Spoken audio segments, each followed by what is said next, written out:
রাধে রাধে। যে আপনাকে একবার কষ্ট দিয়েছে, প্রতারণা করেছে, আঘাত দিয়েছে, সেই মানুষটিকে দ্বিতীয় সুযোগ কখনোই দেওয়া উচিত নয়। সে যতই বলুক যে আমি বদলে গেছি, তবুও তাকে নিজের জীবনে কখনোই আনা উচিত নয়। কাউকে ক্ষমা করে দেওয়া ভালো কথা, কাউকে ক্ষমা করে তাকে জীবন থেকে বার করে দেওয়া, আর কাউকে ক্ষমা করে তাকে আবার সুযোগ দেওয়া দুটো আলাদা কথা। তাই যে মানুষ আপনাকে জেনে বুঝে দুঃখ দিয়েছে, সেই মানুষকে দ্বিতীয় সুযোগ কখনোই দেবেন না। এই যুগে কাউকে আপন ভাববেন না। নিজের মনকে কখনোই অন্য লোক দিয়ে ভরানো উচিত নয়, কারণ যতক্ষণ আপনি নিজের মনকে অন্য লোকেদের দিয়ে ভর্তি করতে থাকবেন, ততক্ষণ আপনার মনের মধ্যে খালি জায়গা অবশ্যই থেকে যাবে।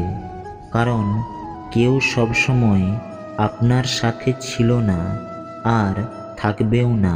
আপনারা নিজের জীবনকে ভালো করে দেখুন, নিজের অতীতকে ভালো করে দেখুন। যেসব লোকেদের আপনি জীবনে অনেক মূল্য দিয়েছেন, নিজের খুশির কারণ ভেবেছেন, হতে পারে তারা আপনার জীবনে এখন নেই। যখন মহাভারতের যুদ্ধ হচ্ছিল, তখন অর্জুন বলল, যাদের সাথে আমি যুদ্ধ করতে যাচ্ছি তারা সবাই আমার আপনজন। আমি কিভাবে তাদের সাথে যুদ্ধ করব, কিভাবে তাদের হত্যা করব? সেই সময় তার মধ্যে আপনজনদের বাঁচানোর মোহ জন্মেছিল।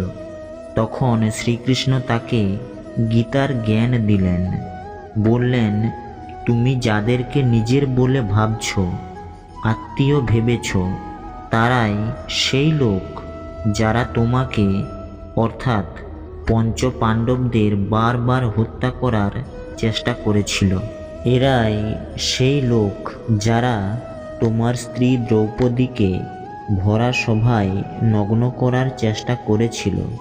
ভীমকে বিষ খাওয়ানো লোক এই দুর্যোধন। বনবাসে ভিখারির মতো 13 বছর কাটানোর কারণও এরাই। আর তুমি এদেরকেই আপনজন বলছো? এই কাহিনী আমাদের প্রত্যেকের। যেসব লোকেদের আমরা আপনজন বলে মনে করি, প্রায়শই আমাদের সমস্ত দুঃখের কারণ তারাই হয়ে থাকে। আমাদের প্রত্যেকটি কষ্টের কারণ তারাই হয়ে থাকে। তাই এই পৃথিবীতে আপনজনের মোহতে পড়ে কখনোই নিজের জীবন খারাপ করা উচিত নয়।